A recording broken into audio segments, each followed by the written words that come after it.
Hello, Tubies. How are you all doing? I hope you're doing fantastically fabulous today. You're going to hear the outside world because it's nice out and the cats want to go outside, and that's all there is to it. The outside world is behind you, so just accept it, move on with your life. Anyways, we're here to talk about gardening. We're going to talk about gardening. We're not really going to talk about gardening. We're going to talk about the things that I pulled out of my garden, I guess you would call it, container gardening. When you live in an apartment or you live in a basement suite or you live in an area where you don't have readily access to, say, a backyard or a garden, you have to make do with what you have. And every year I like to grow a certain type of herbs that A, I can use, and B, my cats can eat, and C, that I can stare at all summer long, waiting to be able to harvest them. I'm not the type that will harvest throughout the year. I'm the type of person that harvests at the end of the year. And in Canada, the end of the year for our growing season really depends. Like, it could get really, really cold in September. It could snow in September. It could snow in June. It could snow in July. It could snow all year round. It could. I mean, global warming's not going to let it happen. But our growing season usually starts around June and ends at the end of August. At least for those of us growing things on our balconies or in our yards, depending on where we live in the country/province, right? So one of the herbs or things I want to talk about, it's not really an herb, it kind of is an herb, it's more of a flower. I buy these every year, is marigolds. Calendulas.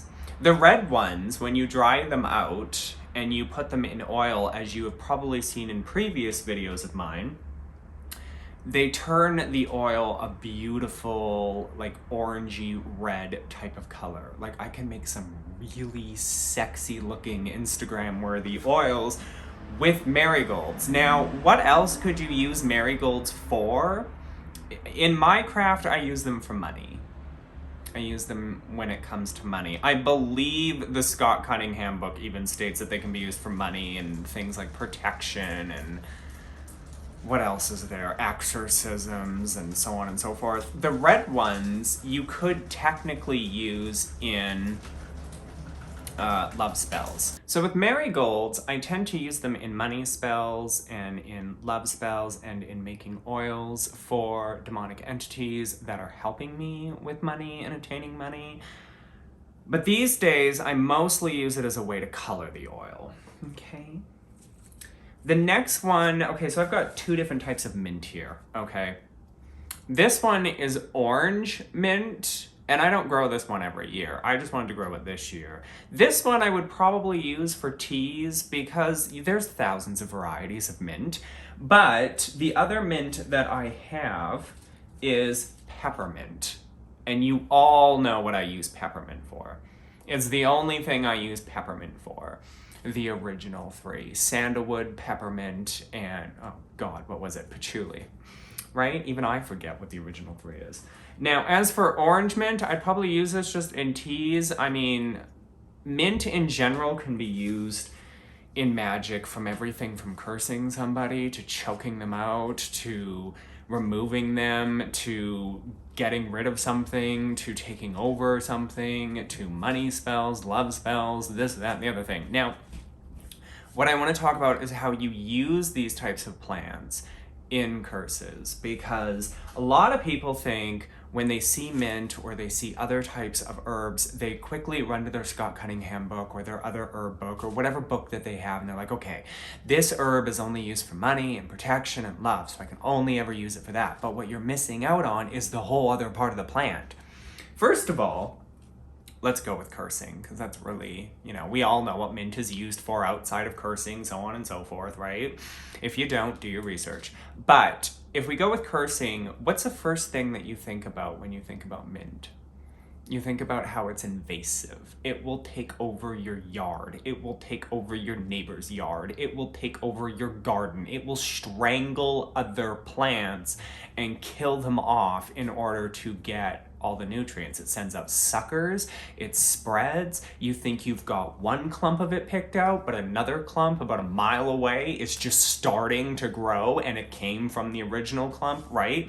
So when it comes to thinking about how to use herbs in curses, think about what the natural,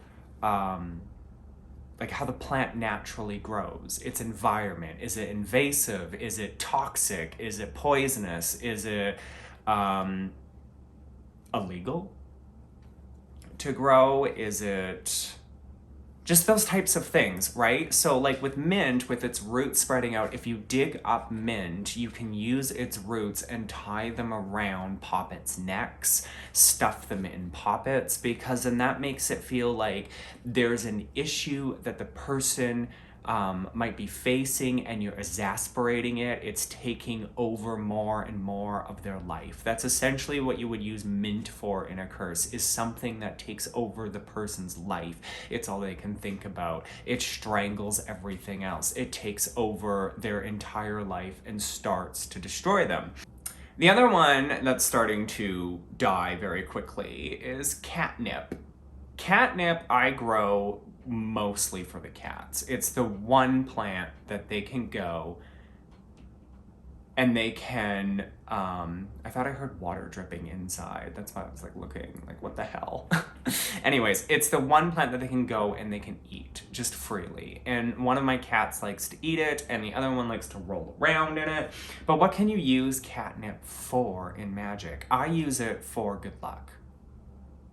That's what I use catnip for. I use it for good luck, good feelings, good vibes. Because if you ever see a cat eat catnip, they're never angry.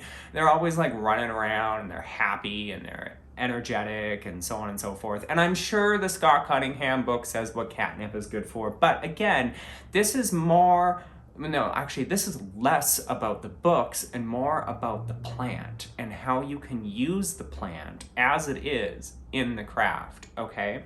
So again, looking at this plant, what do I know about it? My cats like it. It's okay in teas. It tastes kind of nasty. It's good for, it doesn't really give me that protection vibe, but I have a feeling that it's good for protection. I've never used it in money. It's mostly used in good luck. Like, I need luck to get through this, or I need lady luck on my side, right? I wouldn't use it as it's on its own for gambling. I'd probably try and find some clovers, specifically a 4-leaf clover, if you can.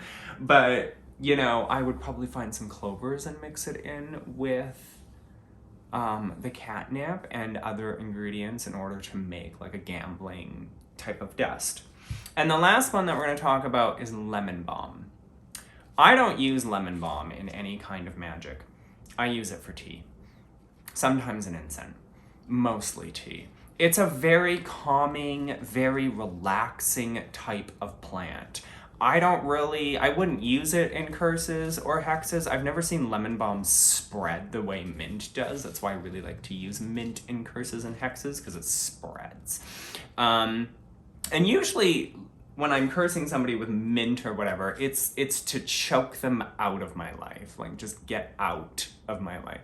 Go away. I don't want you in my life anymore. You're toxic, you're negative, you're a disgusting, horrible, nasty person, right? So, but with lemon balm has a very calming, citrusy kind of feeling. Like, you feel relaxed, you feel meditated, you feel, you feel good, essentially. So that's usually what I use lemon balm for. Now, again, you can go through your Scott Cunningham books and your witchy books and your Wikipedias and your internet resources, and you can try and come back in the comments and say, no, mint is only used for this, lemon balm is only used for that. But that's your craft.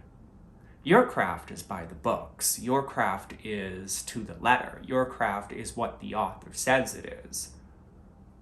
This is about more than books. This is about looking at the plant, understanding, okay, what is this plant? What does it do? Am I even allowed to touch it because I could be allergic? And in terms of the magical properties, yes, go to your books, but at the same time, take a moment, sit with the plant, smell it, hold it, feel it, get its vibrations. Figure out in your craft where it could fit in, not just where a book says it fits in, but where you, as an individual with an individual unique craft, thinks that herb fits in for you. The craft is more about books and study. It's also more about practice. It's about connecting. You're connecting with nature. You're connecting with the earth. You're connecting with everything until climate change destroys it all. But that's a you problem and a me problem and an everybody problem. It's more of a government problem, but you get what I'm saying, right? So I just wanted to talk about some of these plants. I've got way more than just what's here in my hand, right? I didn't want to pick it all and then be sitting like piles. When it comes to hanging my herbs though, like these ones I'll just lay flat to dry somewhere, but these ones I'll tend to like group them together with their appropriate herbs, right? And then just hang them upside down. There's lots of different ways to dry your herbs. Some people will use special dryers to dehumidifiers? I don't know what it's called. It's the thing that you put food in and then you turn a button and it dries it over a period of hours. If you know what that is, then you know what I'm talking about. And then there's people will hang them upside down. People will put them in brown paper bags hung upside down and then tie the paper bag around the stem and then hang it. And apparently that's so that they don't lose the flavor. I don't know. I've never had an issue hanging them just upside down. I keep them out of the light, like out of the sunlight and whatnot, and just keep them in a cool, dry, shaded or dark area in my house so that the sunlight isn't, I don't know what sunlight does to plants when you're drying them out, but apparently it helps them lose the flavor or something. And if you're planning to use these in teas, the best thing to do is to use them fresh, if you can. I mean, they're gonna taste fine dry, but they taste even better fresh. And just a small tip for growing mint, pluck the flowers off. Especially if you plan to be using it in teas or cooking or jellies or witchcraft and you want that smell, maybe you're making lotions or soaps or whatever. If you notice that your mint plant is starting to flower, cut the flower heads off, because all of the plant's energy is going into making a flower or flowers and to reproduce. And if you cut off the flower heads, then they will start to put more of their energy into their leaves, which is where all the flavor is. At least that's my understanding. Anyways, if you guys have questions or comments or concerns, leave them down in the comment section below. But until next time, my fabulous little tubies, I hope that you got something out of this video. And again, I could have sat here and said, okay, the Scott Cunningham book says this, and this other book says that, and this other book says that. But again, the craft is more about books. I mean, yes, read everything you can and watch everything you can and take it all with a grain of salt. Even the books that you read that say witchcraft must be done this way, take it all with a grain of salt. Ignore anything Silver Ravenwolf says, because that bitch is a liar. But aside from that, read everything you can, even Silver Ravenwolf. Just laugh at her and her stupidity and unintelligentness, okay?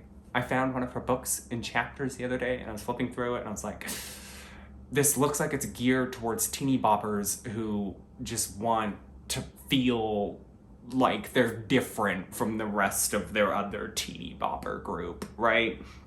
So read everything you can, take it all with a grain of salt, and figure out where and how things work for you. I get that when you're a new witch, books are going to be where you go to, but as you evolve and progress, down your path, it should become easier for you to look at certain plants and be like, okay, that's a vining plant. I could use that to choke a bitch out. Or that's a different kind of vining plant. I can use that for protection. Or this can be used, I'm getting the sense and the vibes of money off of it, right? Just because a book says that a herb is only used for certain things doesn't mean that's all it can be used for. It's also your intentions that you put into it. So even though I might use marigolds for money or for love or just to make the oil look pretty, I could probably also use it in protection. I could probably also use it in warding and shielding. I could probably, right? Because it's the intentions that go into it. Yes, there is the concept of certain herbs with certain herbs as certain moon phases, correspondences, and certain colors and certain this and certain that. And if you want to follow that, that's great. You do you.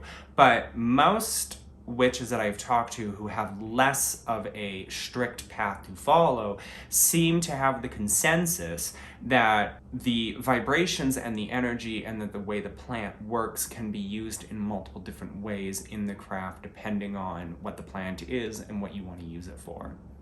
Okay? Till next time, chippies.